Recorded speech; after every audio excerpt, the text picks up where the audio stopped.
여러분, 사람들은 무엇으로 자기 자신을 드러냅니까? 많은 사람들이 자기를 과시하기 위해서, 드러내기 위해서 예를 씁니다. 남자들은 주로 이런 모습으로 자기를 드러내고 싶어 하죠. 꼭 근육이 많다 이런 것보다는 높은 지위, 뛰어난 능력, 권력, 지배력 이런 것으로 자기의 가치를 증명하려고 하고요. 여자들은 화려한 외모, 값비싼 옷, 고급스러운 액세서리 이런 걸로 자기를 가치를 좀 증명하려고 애를 씁니다. 그러나 남자에게 높은 지위나 능력이나 권력보다 더 힘 있는 것은 거룩한 손을 들어 기도하는 것입니다. 남자를 진짜 힘있게 만드는 것은 능력이나 지위나 권력이 아니라 거룩한 손을 들어 기도하는 게 남자를 힘있게 만드는 것입니다. 그리고 여자에게 금이나 진주보다 더 빛나는 아름다움은 인격과 영성과 선행의 아름다움입니다. 우리가 디모데전서 2장 1절에서 7절까지 지난주에 봤는데요. 내가 권하노니라는 말로 시작합니다. 내가 권하노니 1절이 왕이신 하나님의 권면이라면 오늘 읽은 8절부터 15절까지는 내가 원하노라는 말로 시작합니다. 왕이신 하나님의 소원입니다. 내가 원하노라, 내가 원하노라. 바울의 입을 통해서 말하고 있지만 하나님의 소원입니다. 왕이신 하나님의 우리를 향한 소원, 내가 원하노라는 말로 본문이 시작합니다. 남자에 대해서 하나님이 뭘 원하시는지, 여자에 대해서 하나님이 뭘 원하시는지 왕이신 하나님의 소원을 우리가 오늘 듣게 됩니다. 하나님의 소원이 무엇이냐? 남자들에게는 분쟁과 다툼이 없이 거룩한 손을 들어 기도하는 것입니다. 제가 세 가지로 말했습니다. 분쟁과 다툼 없이 거룩한 손을 들어 기도하는 것이다. 기도하는 손을 우리가 더럽혀서는 안 되겠죠. 저는 또 성찬을 거행하죠. 성찬하는 내 손 더럽혀서는 안 되겠다. 제 손에 대해서 늘 그런 생각을 합니다. 이 성찬을 인도하는 손 가지고 누구를 비난하고 누구를 모욕을 주고 남의 등을 치고 이렇게 하는 것은 합당하지 않죠.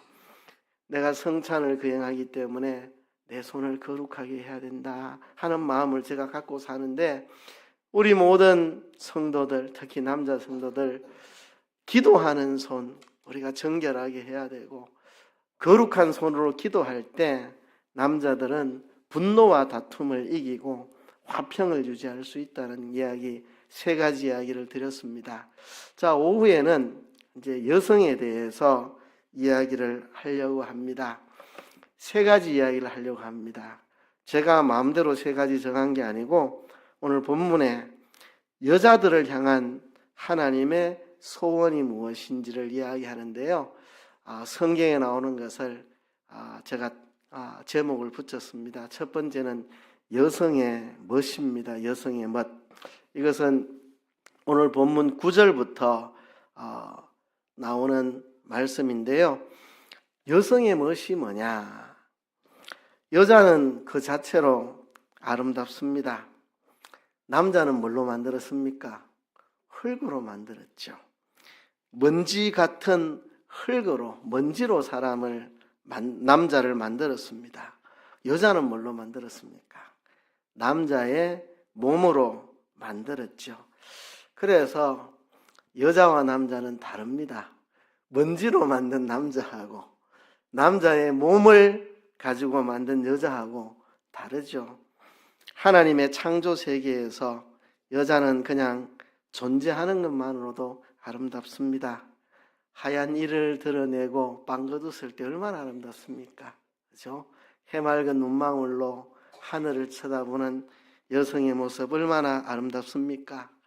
붉은 입술로 오물거리며 말하는 그 말, 모든 게 아름답습니다. 부드러운 손으로 풀을 만지고 꽃을 만지는 여성들의 손, 너무나도 아름답습니다. 머리를 꾸미고 몸을 장식하고 좋은 옷을 입지 않아도 여성은 그 자체로 아름답습니다. 하나님이 그렇게 여성을 창조하셨기 때문입니다. 지금 여성을 이해하는 이 사도 바울의 시각은 사회적인 시각이 아니고 성경적인 시각, 신학적인 시각으로 지금 여성들을 보는 겁니다.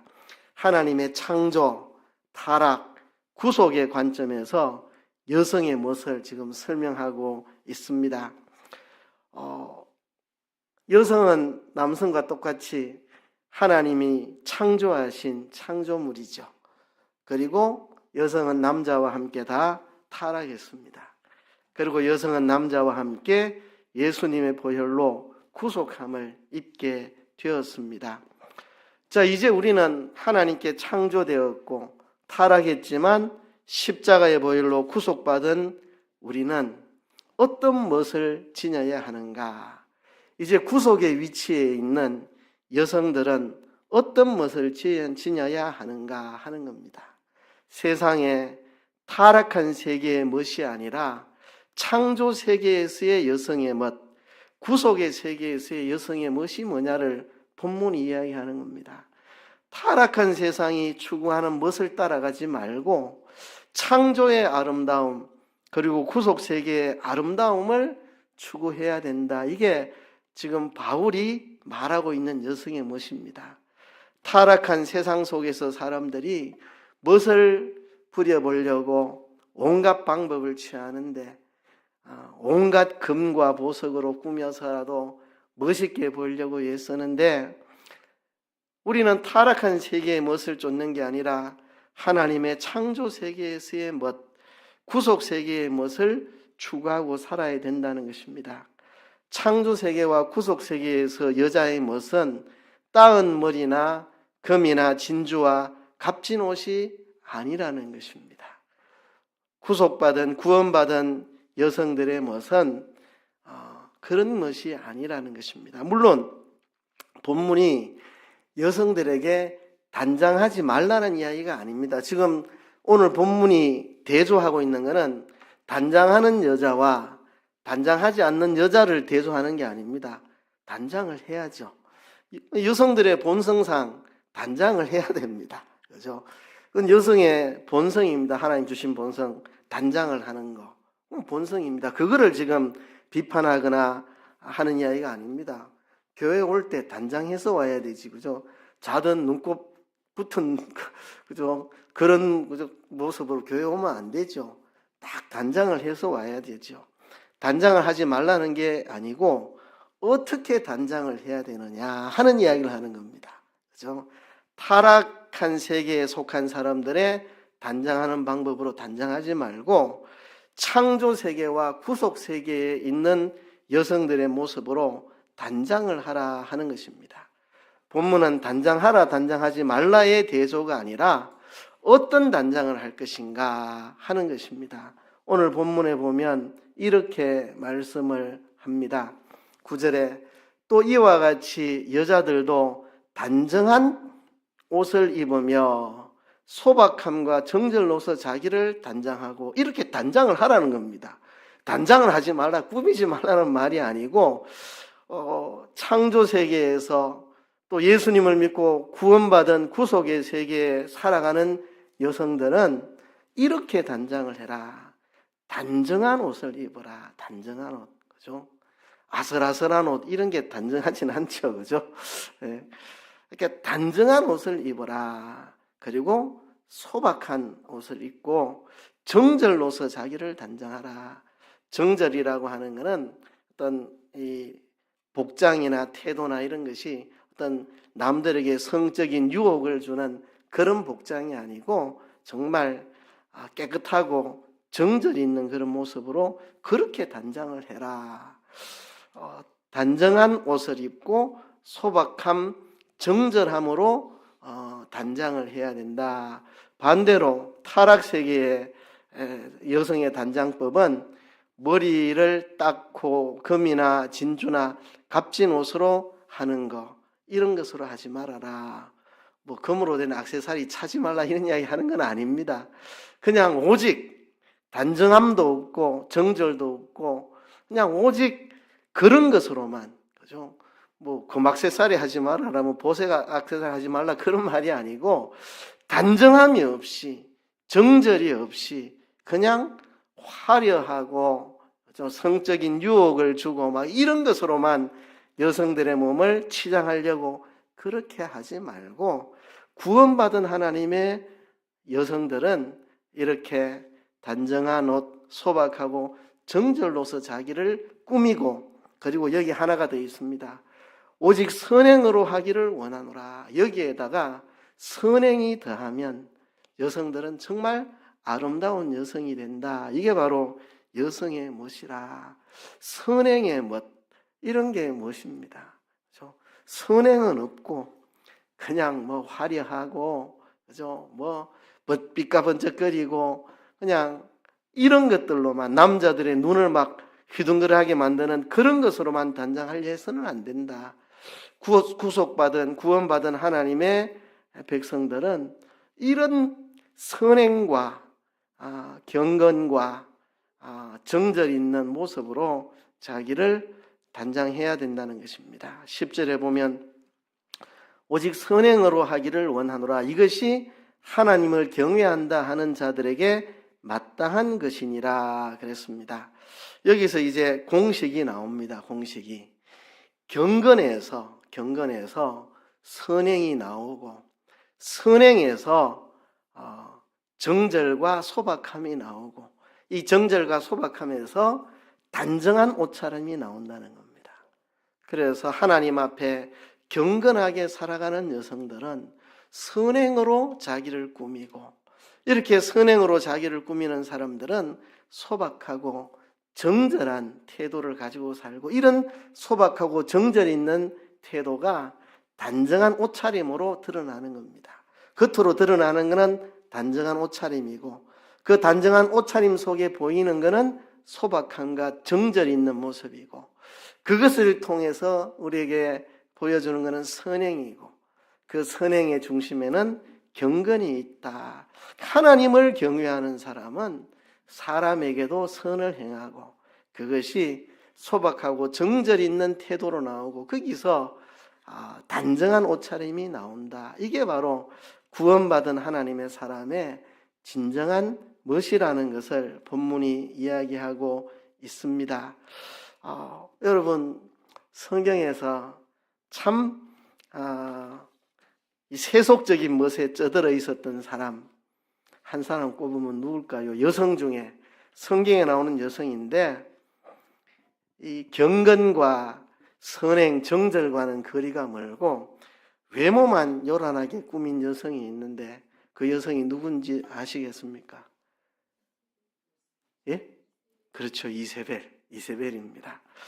여러분, 구약 성경에 보면 북왕국 이스라엘 중에 왕들 중에 최고로 악한 왕이 아합 왕인데, 그 부인이, 그 왕후가 이세벨입니다. 이세벨이 남편 아합을 이렇게 악한 왕으로 만든 악녀 중에 악녀가 이세벨입니다. 저는 이 시 가문에 정말 이세벨이라는 여자 때문에 아주 기분 나쁜 이 여자가 바로 이세벨인데요. 하필 이세벨인지 하나님이 이 아합의 가문을 진노하셔서 아합이라는 사람을 통해서 아합의 가문을 전멸을 시킵니다. 그때 이세벨도 죽는데요, 예후가 죽음의 칼을 들고 방문을 여는 최후의 순간까지 이세벨이 뭐하고 있었느냐 하면 머리 꾸미고 눈을 그리고 단장하는 일을 하고 있었습니다.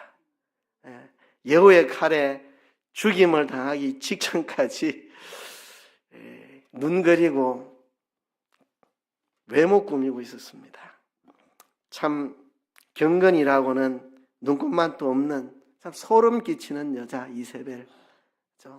하나님의 선자들을 무참하게 잡아 죽이고, 나발을 모함해서 죽이고 그 포도원을 빼앗고, 이 무참한 여인 이세벨, 죽기 직전까지 눈 가리고 화장하고 있었습니다. 이런 게 타락한 세계에서의 멋입니다. 그죠? 전혀 아무런 멋도 없는데 오직 화려함으로 자기를 꾸미는, 그죠? 경건한 여인들은 그 반대로 하라는 것입니다. 하나님을 경외하는 마음에서 선행이 나오고 그 선행에서 정절과 소박한 태도가 나오고 그 태도에서 단정한 옷차림이 나오는 이런 여성의 모습을 가져야 된다. 바울이 그렇게 권면하는데요. 이게 하나님께서 여성들에게 가진 소원입니다. 두 번째는요, 여성의 자리입니다. 오늘 본문 11절부터 나오는 내용인데요. 여자는 일체 순종함으로 조용히 배우라. 여자가 가르치는 것과 남자를 주관하는 것을 허락하지 아니하노니 오직 조용할지니라. 이는 아담이 먼저 지음을 받고 하와가 그 후며 아담이 속은 것이 아니고 여자가 속아 죄에 빠졌음이라. 이렇게 말씀하는데요. 사실 이 본문에 대해서 좀 오해가 조금 있는 것 같습니다. 기독교를 비판하는 사람들은 이런 구절을 들어가지고 기독교는 남존여비 사상에 꽉 차 있다, 여성을 비하한다, 여성을 억누른다, 이렇게 기독교를 비방하는 사람들이 이런 구절을 가지고 기독교를 비방합니다. 또 실제로 교회 다니는 여성들 중에도 이런 본문 되게 반감 가지고 싫어하는 사람들이 있습니다. 그거는 본문에 대한 아주 심각한 오해입니다. 이 본문에 대한 심각한 오해. 지금 이 성경이 기록된 게 지금부터 2000년 전입니다. 남존여비 사상이 꽉 차 있는 세상 속에서 2000년 전에 남존여비 사상이 꽉 차 있는 세상 속에서 지금 본문이 뭐라고 말을 합니까? 여자는 일체 순종함으로 조용히 배우라. 여성에게 배움의 기회를 주는 겁니다. 2000년 전 그리스 로마 문화 속에서 여성들에게는 배움의 기회가 거의 허락되지 않았습니다. 그런데 교회에서만큼은 여성들에게 배우는 길을 열어주는 겁니다. 여러분, 지금 우리 눈으로 이 본문을 보지 말고 2000년 전 이 본문이 기록될 때의 문화 속에서 이 본문을 읽어보세요. 파격적인 일입니다. 파격적인 일. 여성들에게 배움의 기회를 주라는 겁니다. 교회 와서 남자들만 배우는 게 아니고 남녀가 똑같이 배우라는 것입니다. 이게 얼마나 여성의 지위를 향상시키고 여성들의 소중함을 이야기하는 건데, 이걸 보고 기독교는 남존여비 사상이다, 여성을 억누른다 이래 말하면 크나큰 오해라는 사실입니다.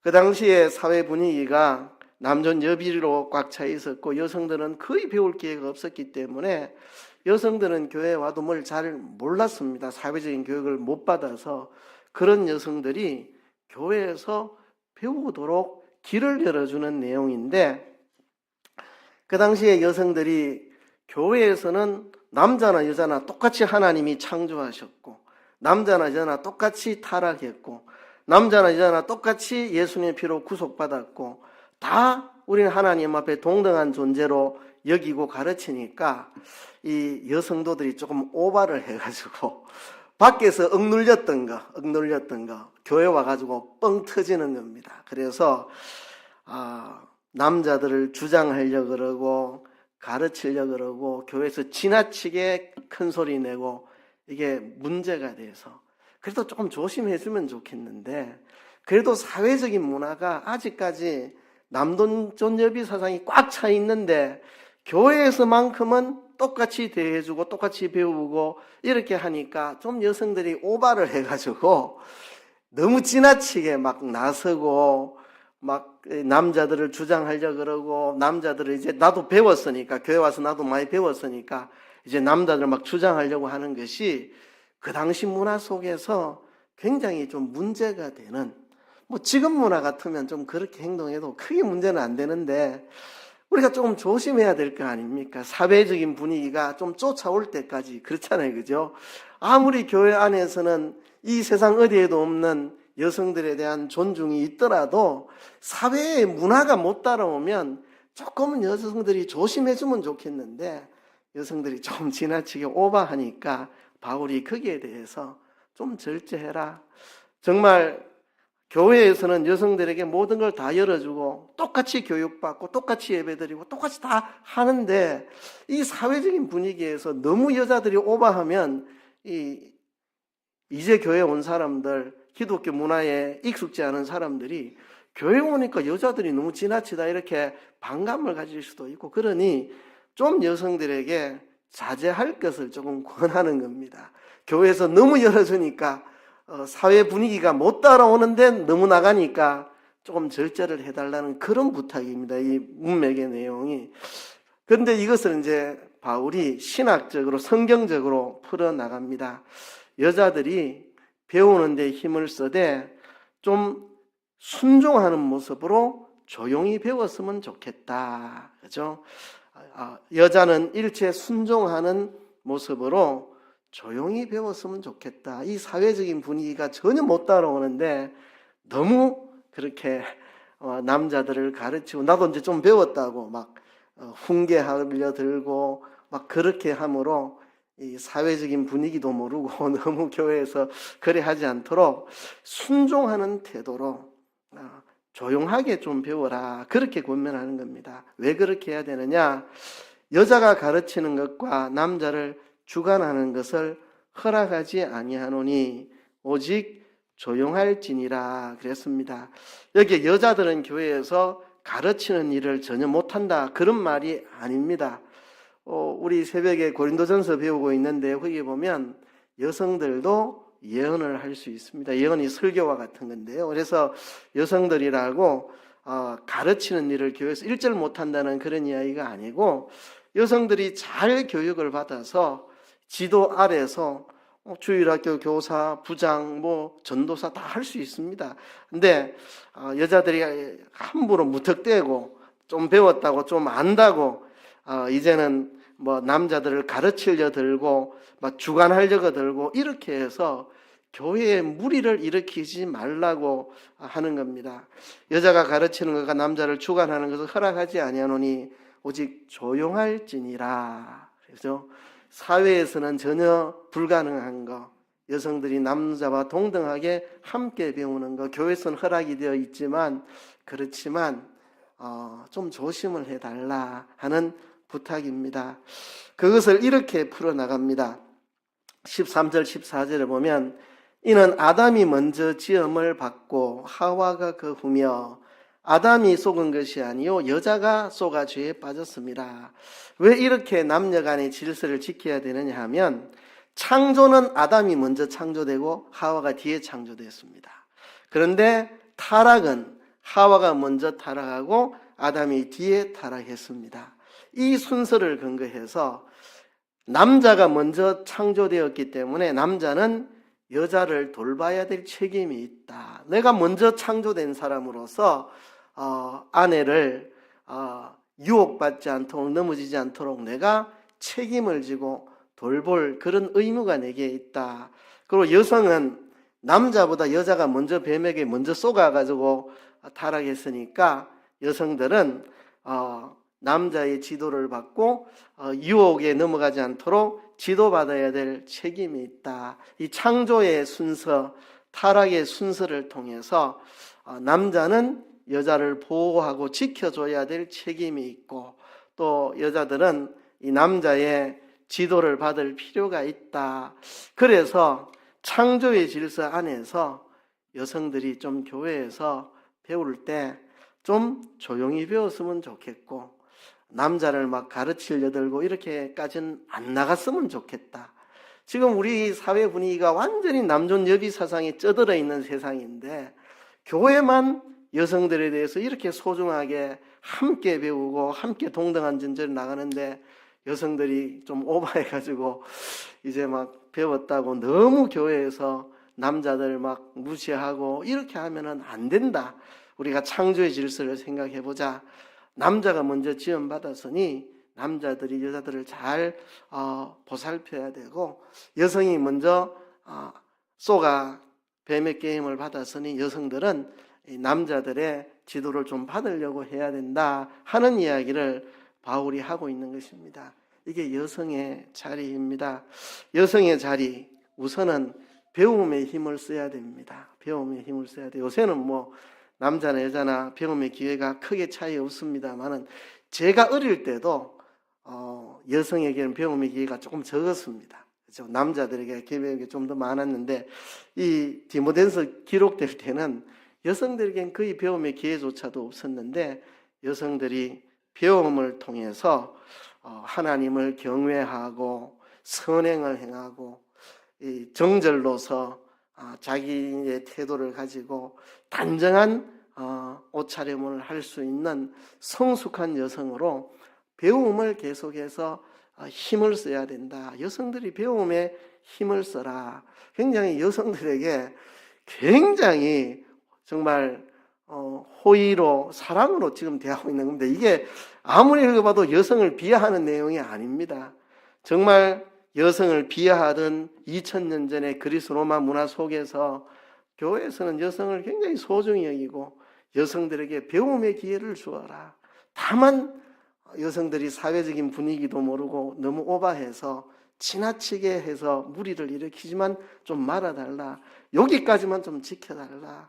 성경을 봐도 이 창조의 질서를 보면 좀 여성들이 좀 더 자제를 해달라는 바울의 부탁입니다. 여성들의 이게 자리입니다. 세 번째는 여성의 길입니다. 15절에 보면 그러나 여자들이 만일 정숙함으로써 믿음과 사랑과 거룩함에 거하면 그의 해사람으로 구원을 얻으리라. 이게 참 성경 해석하는 사람들에게 어려운 부분입니다. 그의 해사람으로 구원을 얻으리라. 이게 무슨 소리인가?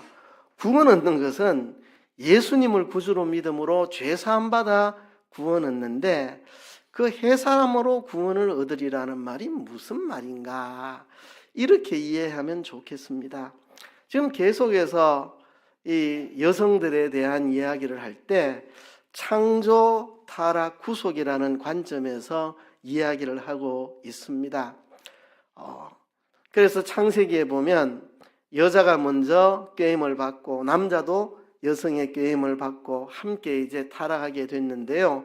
타락으로 인해서 생겨난 게 남자는 얼굴에 땀이 흘려 수고해야 일해야 먹을 수 있고 여자는 해산하는 수고를 크게 더하여 해산의 산고를 겪게 되는 게 남자와 여자에게 준 징계의 벌입니다. 그런데 이렇게 타락함으로써 해산의 수고가 크게 더하게 되었지만 이제 구원받은 여성들, 그래서 하나님을 경외하고 정숙함으로써 믿음과 사랑과 거룩함에 거하는 구원받은 여성들은 해산의 수고조차도 성화 구원을 이루어가는 길이 된다. 원래는 인간이 타락함으로 해산하는 고통을 더하게 되었지만 예수님을 믿고 구원받아서 거룩하게 믿음과 사랑으로 정절 있게 사는 여성들에게는 아이를 낳고 기르고 돌보고 하는 이 모든 것들도 그의 성화 구원을 잘 이루어가는 그런 길이 된다. 여성들은 먼저 선악과를 먹은 이 징계로 해산의 고통을 얻게 되었지만 이것조차도 정말 믿음으로 살아가는 여성들에게는 그의 구원을 이루어가는, 그가 성화되어가는 좋은 길이 될 것이라는 것입니다. 사실 제가 어릴 때부터 그런 생각을 많이 했습니다. 여자의 길에 대해서. 우리 어머니 보니까 너무 고생하시고 아버지가 속을 너무 썩여서 어머니가 저렇게 눈물 속에 사는 모습을 보면서 여자의 인생은 무엇인가?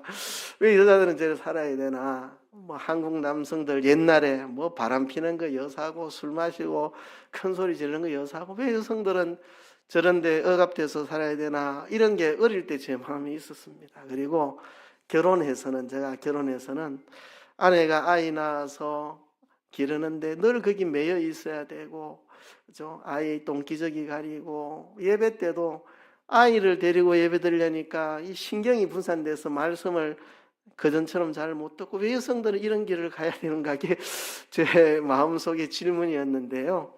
오늘 본문에 보면 그 수고와 고통도 구원받은 믿음의 여성들에게는 다 구원으로 가는 길이 된다.